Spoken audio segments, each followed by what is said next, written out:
Glorinha Calil sempre nos ensinou que moda é linguagem, etiqueta, convivência e a elegância, o respeito. Nesta conversa de hoje nós vamos além dos códigos e vamos falar sobre o que mudou na forma de se vestir, de se relacionar e do bem viver.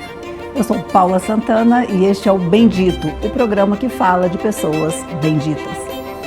Glorinha, que bom ter você aqui. Obrigadíssima por sua estada em Brasília. Nossa, e aqui no Luxo de você. Festa. Acabamos de sair de uma palestra maravilhosa, né? Um talk que você super sempre, simpático. e você sempre trazendo insights maravilhosos sobre etiqueta e comportamento. E falando sobre etiqueta, Glorinha, nesse tempo de múltiplas vozes, a etiqueta ela entra como um alfabetizador comportamental? Então, Paula, eu acho que a etiqueta, vamos dizer assim, eu pelo menos, eu tomo a etiqueta como a pequena ética, a etiqueta, como se fosse assim, a ética do cotidiano, né? Eu acho que é uma ética e é um comportamento que eu vejo como uma coisa assim, o fato de falar em etiqueta, de tentar mostrar para as pessoas como é que os rituais acontecem, como é que as relações facilitam e ficam mais fáceis quando há uma certa harmonia de comportamento. Eu acho que é quase que uma coisa civilizatória, sabe? Eu vejo como o meu trabalho assim, eu penso assim como eu trabalho na moda de uma forma de democratizar a informação de moda. Eu faço a mesma coisa com a etiqueta, porque eu acho que uma coisa como outra são no sentido de incluir as pessoas e não excluir. Aquela etiqueta que exclui, que faz com que a pessoa se sinta inadequada, porque não sabe, isso eu acho que é o oposto do que eu acho que tem que ser feito. Eu acho que a etiqueta, a moda e tudo isso são maneiras de fazer com que as pessoas se sintam mais seguras, mais pertencentes, mais próximas. E você fala muito de adequação. O que é adequação nesses novos tempos, com esses comportamentos diversos? Então, adequação vamos dizer assim, quando você é convidado para alguma coisa, há uma expectativa de quem te convidou, sobretudo na questão das festas. Quem dá uma festa, ela prepara na cabeça dela, ela tem uma ideia do que ela quer. É uma festa de aniversário, uma festa de boas-vindas, é uma festa de farewell, de partida, é uma festa de, sei lá, qualquer coisa que seja. Ela tem um cenário, uma ideia, as pessoas, o tipo de comida que ela vai fazer, o tipo de bebida que ela vai dar, etc. Então, você ir vestida adequadamente é você mostrar para aquela pessoa que você está participando, que você está homenageando, que você está fazendo, que você está correspondendo ao que ela te propôs. Então, eu acho que e isso funciona para tudo. Por exemplo, você vai num concerto, né? Sei lá, numa grande casa de concerto, os músicos estão de casaca, Paula, estão de casaca. Então, você chegar lá de bermuda, é quase que um desrespeito para aquela pessoa, aquele profissional que se vestiu de casaca para te apresentar um concerto. Agora, você vai num show de rock, aí sim, é na ar livre, ou é de noite, ou é aquela multidão, o cantor também está vestido de uma forma extravagante, você faz como você quer. Então, eu acho que adequada é você ir vestir de acordo com o lugar que você vai. Se a festa é punk, rock, você vai adequadamente vestido. Seria errado você ir também de uma forma formal, né?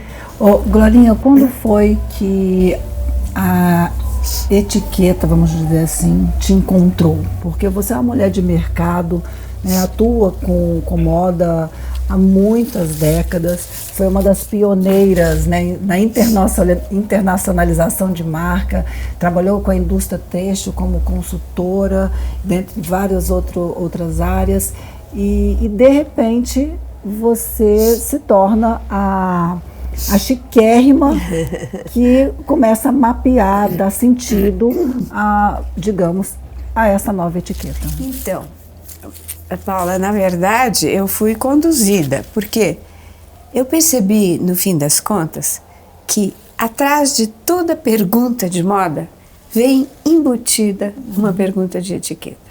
Por exemplo, uma pessoa chega e fala assim, olha, amanhã eu vou no jantar na casa do chefe do meu marido. Que roupa que eu ponho? Na verdade, ela não quer saber só que roupa. Ela quer saber o que a espera. Se ela manda uma florzinha antes, manda uma florzinha depois, o que ela faz, como é que ela se porta lá, se ela tiver um camarão e ela não come camarão, o que ela faz? Ela quer muito mais do que só a roupa. Vem junto a coisa. Então, eu ampliei um pouco a informação.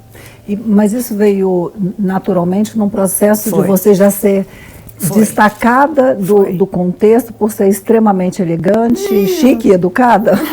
Não, eu acho que moda, o conhecimento da moda e o gosto pela moda, e essa percepção que eu tive de que uma coisa vem junto com a outra, veio a partir do momento que eu comecei a escrever os livros e comecei a fazer muita palestra pelo Brasil inteiro e receber muita pergunta, e fiz o site Chique é do ano 2000. Não, você foi pioneira no digital. Exato, então vinham muitas perguntas, aí eu falei, bom, mas aqui é mais do que o que elas querem saber.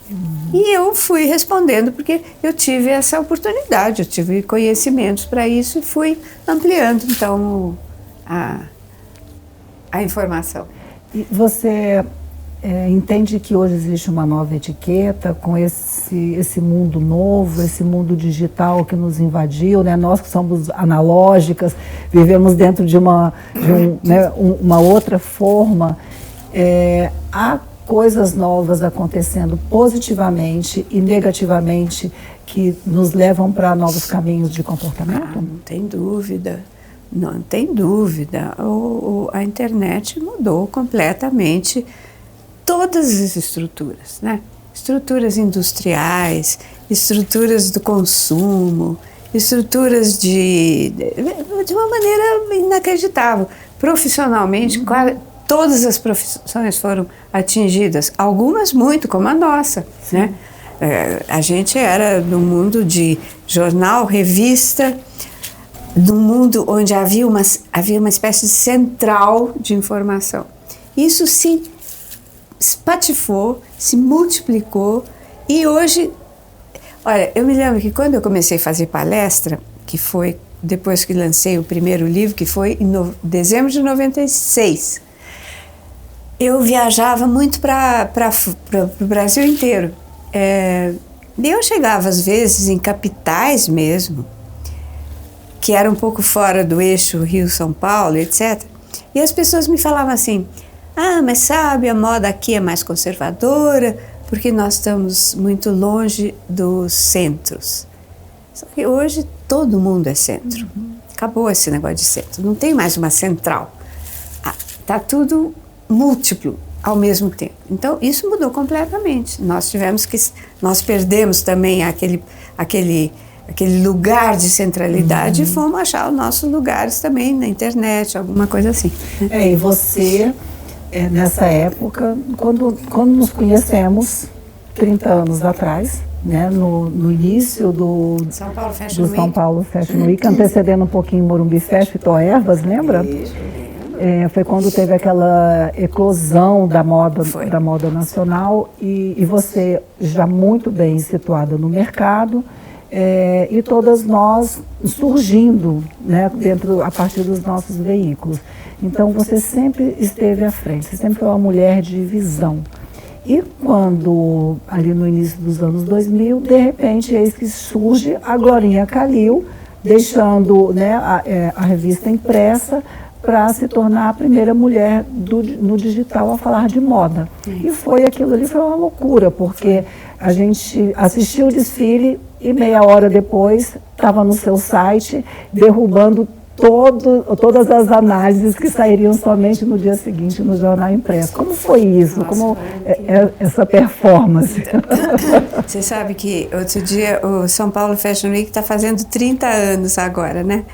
E eu estava comentando, conversando com o Paulo Borges, e ele estava lembrando comigo, a primeira vez que, nos anos 2000, eu fui convidada pelo portal IG, Lembra aquele que tinha o cachorrinho? Para fazer um site de moda. Foi nos anos 2000, portanto, o site Chique, que foi quando eu criei, ele foi um dos primeiros sites de moda do mundo, porque no mundo inteiro todo mundo estava começando, né? Não era só aqui, era em todos os lugares. E eu fui para lá e nós fizemos o site e foi muito natural, porque era o que tinha naquele momento. Aí eu falei com o Paulo, quando nós fizemos o primeiro São Paulo Fashion Week, eu já com o site, não tinha, a sala de imprensa não tinha internet. Vocês podem imaginar o que era isso? Era uma sala de imprensa enorme, cheia de máquinas de escrever. Não tinha. E eu já tinha o site. Eu tive que alugar um ônibus que tinha uma estação de internet com uma redaçãozinha, e a minha equipe toda ficou dentro daquele ônibus, e fotógrafos e jornalistas, e nós, e uma bancadinha, e todo mundo ali escrevendo, e nós íamos e ficamos no estacionamento do São Paulo Fashion Week. Então, quando tinha o desfile, nós saímos do estacionamento, atravessávamos o estacionamento, subíamos no Ibirapuera, íamos para a sala do desfile. Era uma maratona. Maratona. E tinha um garoto, que aliás hoje é fotógrafo, o Gabriel. Assim que começava o desfile, que saía a primeira modelo, o fotógrafo fazia, punha aquilo numa plaquinha, sei lá qual era o veículo, dava para o Gabriel saía correndo e ia para o desfile. Quando acabava o desfile, eu pegava o estilista, aconteceu isso com o Renato da Zump, com o Tufi da Fórum, e falava, vem comigo aqui. Ele falou, eu falei, vem ver uma coisa. Atravessávamos o Ibirapuera inteiro, atravessávamos o estacionamento. Ele falou, mas para onde você está me levando? Vamos lá no estacionamento. Quando ele entrava, a gente mostrava, a primeira foto do desfile dele já estava no ar. Ele falava, eles achavam aquilo uma coisa extraordinária, entendeu? Eles não acreditavam, e nenhum de nós ali, né? Era tudo muito impactante pra gente. Então, daí no próximo São Paulo Fashion Week, que já teve, a sala de imprensa já tinha internet, ainda tinha máquinas, mas já tinha internet. E hoje, imagina, hoje os jovens jornalistas e fotógrafos não podem nem imaginar o que era aquilo. O que era aquilo, né? Era uma loucura divertida, era uma entrega, um sacerdócio, né, que nós cada vivíamos. época tem as suas vantagens, suas desvantagens, suas graças. E hoje, hoje só se fala de inteligência artificial. Você continua ali super digitalizada, você tem mais de 1,5 milhão de seguidores, você continuou caminhando. Nós, jornalistas, de alguma maneira, nós tivemos que disputar muito espaço com os influenciadores, né? Acabamos perdendo esse espaço, haja vista a fortaleza que se tornou as redes sociais. Você acha que a moda, num contexto mais analítico, perdeu um pouco com isso, porque nós perdemos o espaço para falar de uma moda, de um trabalho mais analítico e profundo em função de imagens bem elaboradas? Não. Eu acho que houve uma revolução, sumiram praticamente os veículos, né? São poucos os veículos impressos hoje, mas nós perdemos a centralidade, mas nós fomos atuar nas nossas áreas também, na internet. Se é na internet que está todo mundo, e eu sou uma pessoa comunicadora, é para a internet que eu tenho que ir, né? Então, tá lá. E você tem o seu... Assim, e hoje, como eu falei, todo mundo é central. Então, você também é uma central. E vai ter gente que vai ver aquilo que você propõe, que você diz, que você analisa e que se identifica, então te segue.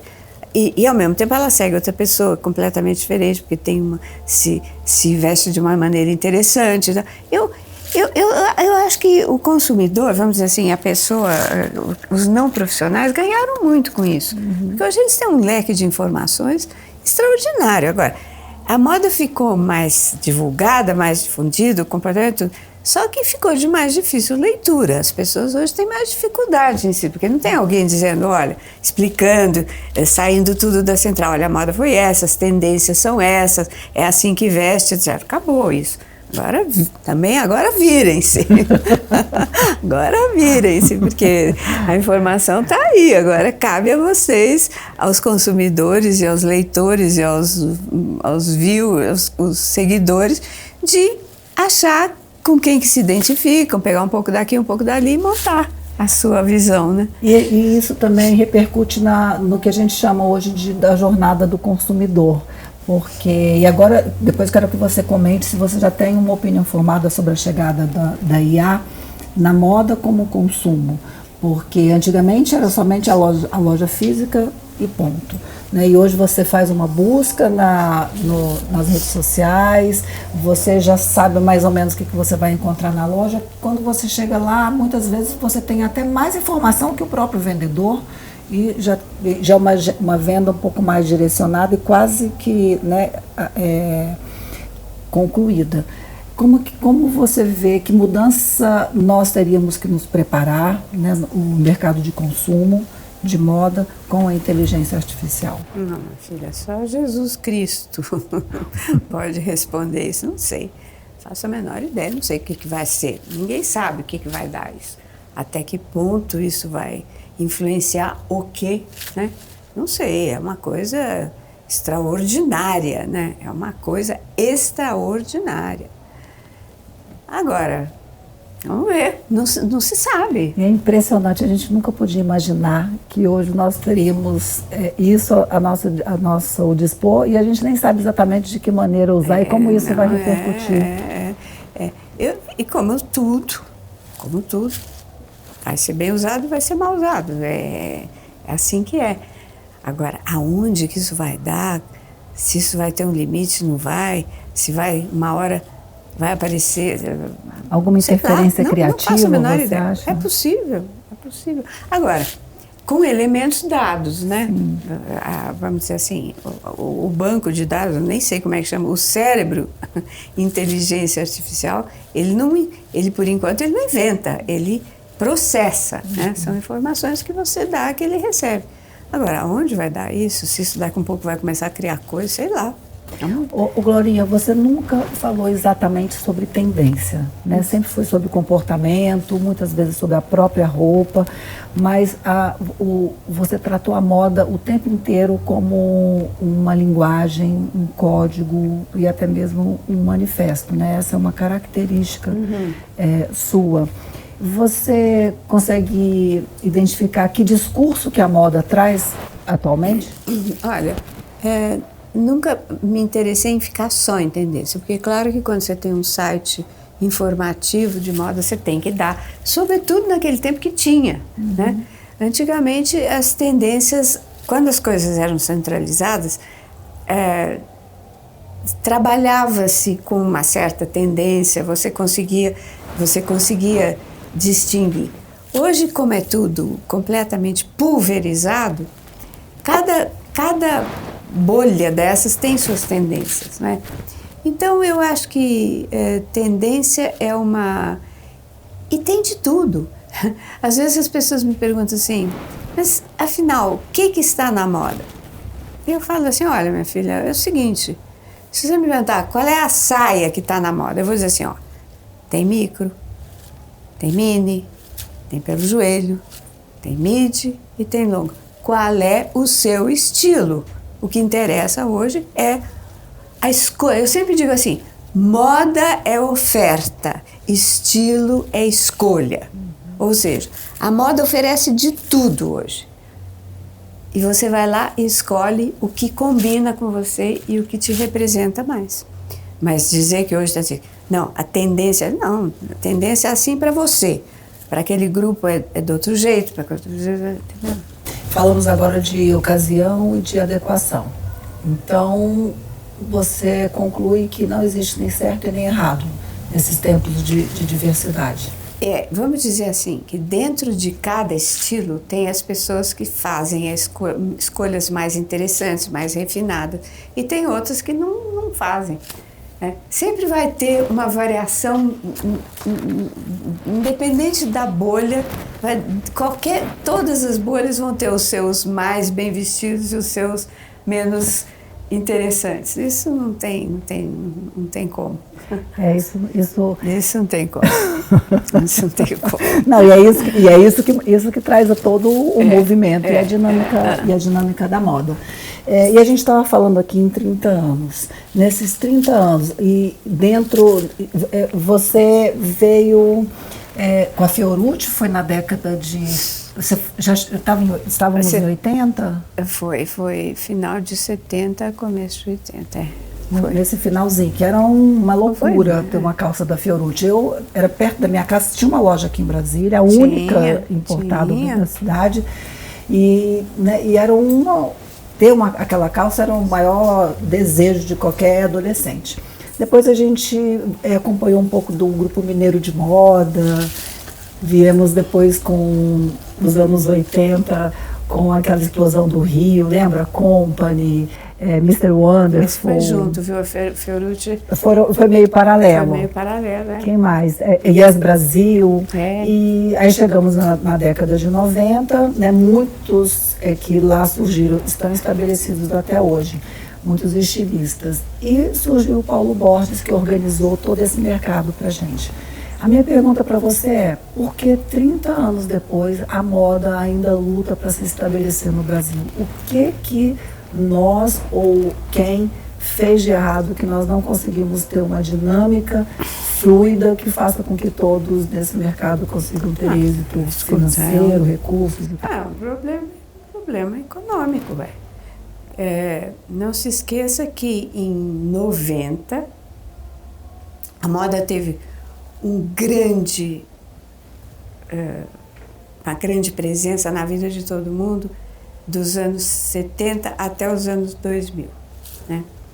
Depois entrou a internet e vamos dizer que se todo mundo brigava para ter uma calça Fiorucci ou uma calça da Zump ou não sei o que, dos anos 2000 em diante, os meninos e as meninas brigam para ter o quê? Um telefone, um celular. A coisa mudou completamente. Saiu da moda e foi para a parte da internet, sem dúvida nenhuma, né? A briga hoje é para ter o melhor. A fila hoje é na frente das Apples da vida, né? E aí chegou nos anos 90, 94, 56, o Paulo Borges veio, ele era produtor de desfiles, né? Fazia tudo um aqui, um acolá. Ele inteligentemente juntou o mercado, organizou e criou a maior semana de moda da América Latina. 30 anos se passaram, né? O Lino Villaventura, o primeiro a desfilar, nunca terminou, a Glória e o Reinaldo, Glória Coelho e Reinaldo Lourenço, né? Comemorando, celebrando todas essas décadas. O Alexandre, né? que foi e voltou. Enfim, todos tiveram ali, amadureceram, cresceram juntos. E a minha pergunta é, o que acontece que a moda não consegue se estabelecer como produto no Brasil, de fato, como nos países como da Europa, como França e Itália? Claro que eu estou comparando com uma história milenar, mas o que acontece com a gente aqui? São muitos os motivos. Motivos econômicos. Não se esqueça de que nos anos 90, o Collor resolveu, de um dia para outro, abrir o mercado para as marcas estrangeiras. Até então, o Brasil tinha suas indústrias protegidas. E não era só a indústria da moda, não. Qualquer tipo de indústria, automóvel, peça, qualquer coisa. As indústrias brasileiras eram protegidas, então não podia entrar nada de fora. Então você tinha que produzir tudo aqui dentro. Você só podia importar o que não fosse produzido aqui dentro, né? E de um dia para outro ele falou, acabou, tem que abrir para o resto do mundo, o que é uma providência que eu acho correta.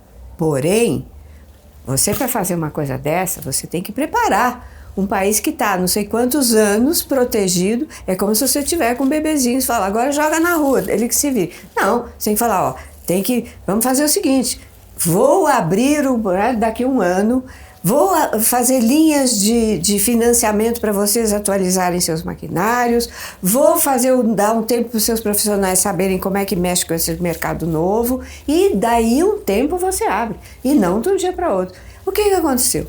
As indústrias, fomos invadidos pela indústria têxtil asiática, os tigres asiáticos devoraram os nossos bebês, as indústrias têxteis fecharam, acho que nem sei quanto por cento, mais de 60% fecharam e nunca mais reabriram. Então nós não temos matéria-prima. Nós dependemos hoje, se você falar com qualquer confeccionista, eles vão dizer para você da dificuldade que eles têm de ter produtos, porque é tudo importado. Não tem mais indústria nacional, tem pouquíssimo. Tem a indústria do jeans, que ainda funciona, tem malharia, que nós temos, que é boa, tem um pouquinho de algodão, é mesmo o nosso melhor algodão, e nem temos mais o melhor algodão que já tivemos, está sendo exportado. Então, nós não temos matéria-prima. Nós perdemos grande parte disso. O interesse das pessoas também deixou de ser uma coisa dirigido só para a moda. E não se esqueça também que nessa década que nós estamos falando, nesse tempo, o jeans era central para as pessoas queriam usar jeans de manhã, de tarde, de noite, todo mundo só usava jeans. E jeans implica em produção, é grande a produção. Então naquele tempo tinha grande produção de moda e tinha, portanto, distribuição nacional. Quando o jeans, que continua sendo usado por todo mundo, mas não é mais a única coisa que se usava, acabou aquela produção gigante, as produções começaram a diminuir. E era hora de fazer uma moda mais design, etc. E daí precisa tecido, e agora nós não temos tecido. Então são muitas as explicações. Inclusive de que a moda também perdeu esse brilho todo no mundo inteiro. Você vê que as semanas de moda que continuam hoje são as semanas de Paris e as semanas de Milão. Né? Mesmo Nova York, hoje em dia acabou. Sim. E Nova York naquele tempo também estava a mil. Então mudou completamente o panorama para a indústria no país, e a indústria de moda foi uma das que sofreu com isso. Aqui no Brasil nunca conseguimos nos recuperar dessas nunca. 3 últimas décadas. Existe uma visão de futuro em relação a isso para cá? Olha,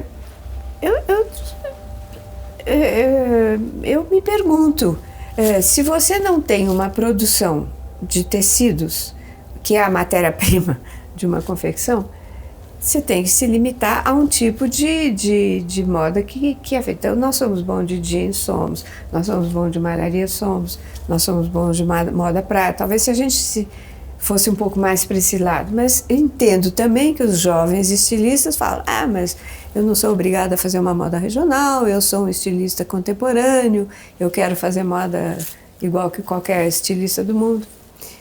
Só que daí você não tem os mesmos recursos, você não tem mão de obra, você não tem matéria-prima, você não tem a mesma mão de obra, você não tem a mesma qualidade. Né? Um cenário de lutadores, né? São estilistas gladiadores. Agora, hoje também, as pessoas vendem por internet, também mudou muito, a maneira de consumir também é muito diferente. Nós temos hoje as grandes marcas de fast fashion que entraram no mundo inteiro e que são uma realidade para todos os lugares do mundo. Então, mudou muito o panorama. Qual foi, você disse que a moda perdeu o encanto. Que encanto é esse? Ela, vamos dizer assim, a moda nos anos 80 era uma novidade para todo mundo, se vestir na moda. O que era a indústria da moda?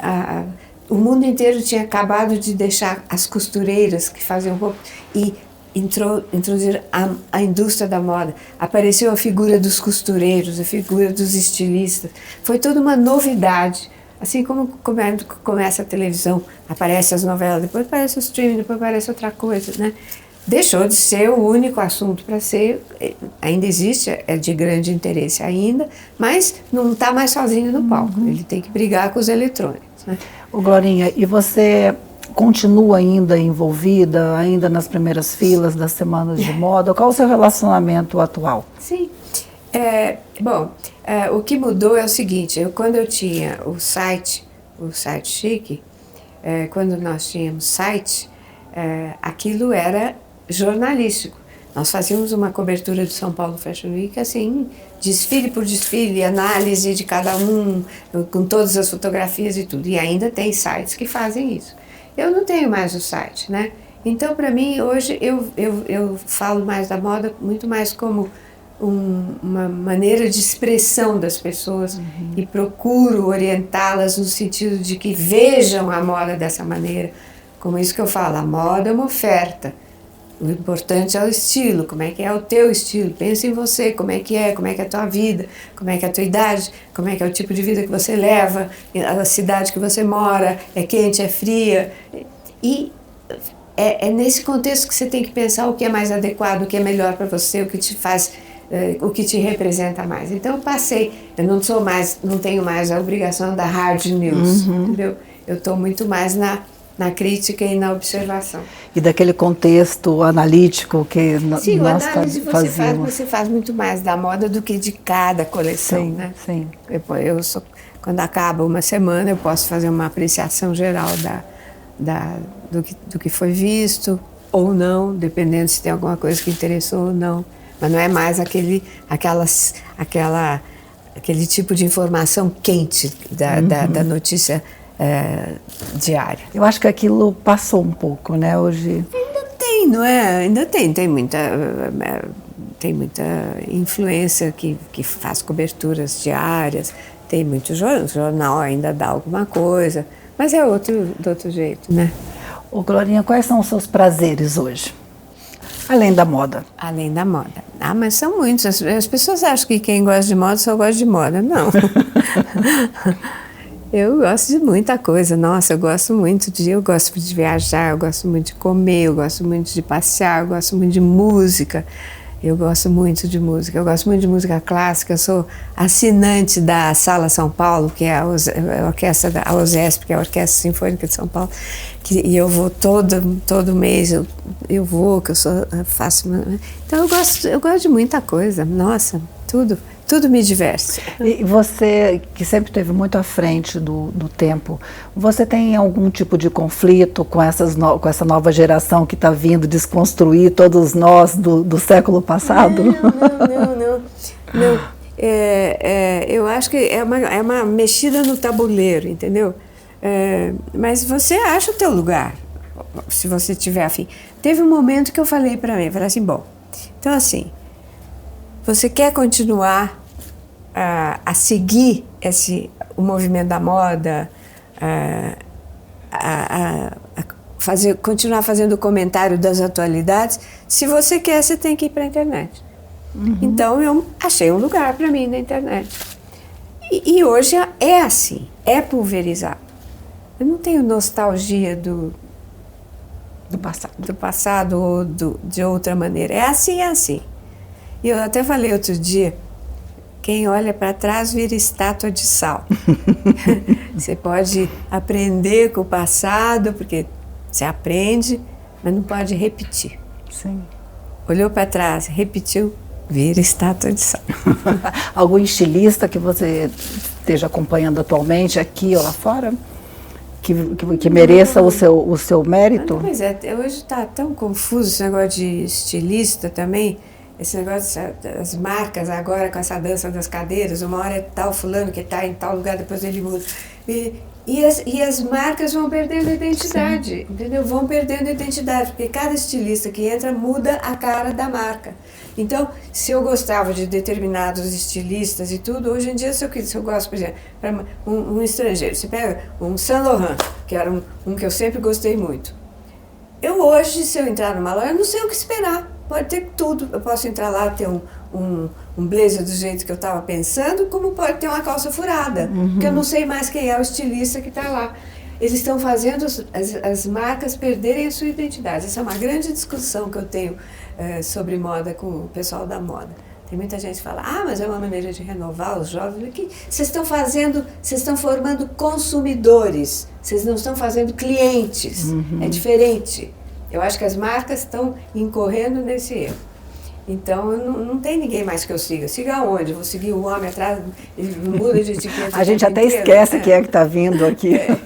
Agora que teve essa dança forte das cadeiras, né, nessa temporada, inclusive até com poucas mulheres, né, na direção criativa. Achei que pudesse talvez ser um momento de ter um pouquinho mais, mas ainda... Tem umas, acho que tem umas 5, 6, O que saiu indo foi muito a bem. Curie, né? Que saiu da Joma, já está na Fendi. As coisas se ajeitam. Tudo se ajeita, né? Tudo se ajeita. Glorinha, para a gente encerrar, quando você foi escrever um novo livro, você que é uma serial chique, qual seria ele e que tema você abordaria? Não dá mais. O tipo de coisa que eu mexo é mais para a internet do que para livro, entendeu? Quando eu escrevi esses livros, não tinha internet. Então era útil, mas o tipo de informação de moda que eu dou, ou mesmo da ética do comportamento e da etiqueta e tudo, é uma coisa que se resolve bem na internet. Não acredito que eu ache alguma coisa que um livro vai fazer melhor do que a internet. Da minha área, se eu fosse fazer literatura, se eu fosse escrever, isso aqui aí é outra coisa, mas na minha área, eu acredito que a internet resolve bem. E alguma mensagem, algum conselho, dica que você deixaria para todos nós? É só assim, ficar de olho aberto, ficar bem informado, tirar o olho um pouco do umbigo e olhar um pouquinho mais para fora. Eu acho que a gente, na hora que você começa a olhar também para o outro, para a cidade onde você mora, para o país que você mora, para o ambiente, você tirar um pouco o olho do umbigo e for bem informado, se informar bem, acho que ajuda bem. Muito obrigada, Glorinha. É um prazer ter você aqui. Você Obrigada. É muito importante para todas nós. Obrigada. É isso, pessoal. Eu sou Paula Santana e este foi mais um episódio do programa Bem Dito.